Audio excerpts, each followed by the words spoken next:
আসসালামু আলাইকুম বন্ধুরা, কেমন আছেন? আশা করি ভালো আছেন। তো অন্যান্য দিনের মতো আজকেও ভিডিও নিয়ে আসলাম। এটা হচ্ছে বাইক রাইডিং।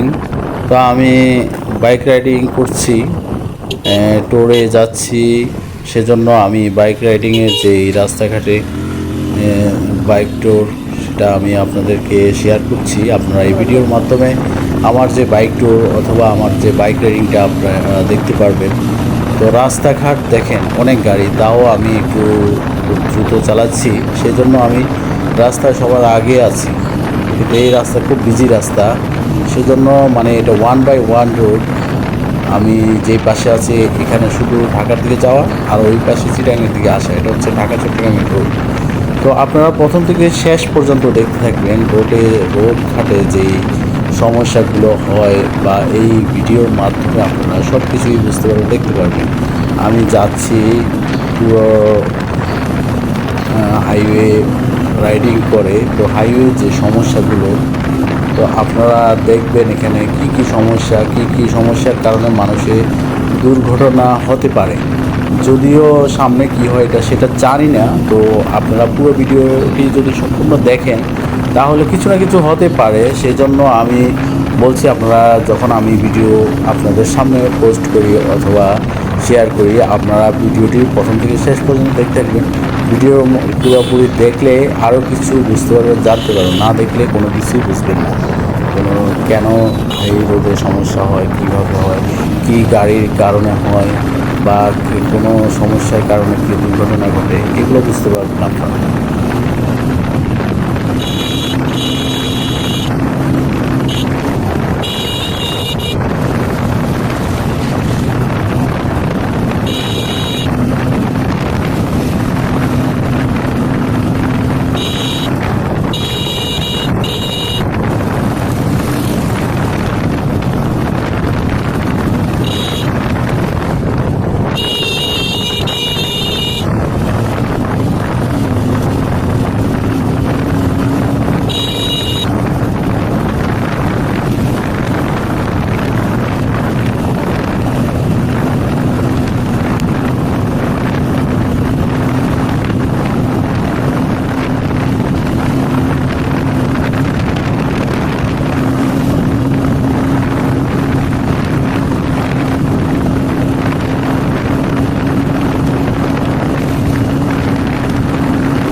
বন্ধুরা সামনে দেখতে পাচ্ছেন তৃষা প্লাস, আমরা এই তৃষা প্লাসে ওভারটেক করে চলে যাবো ইনশাল্লাহ।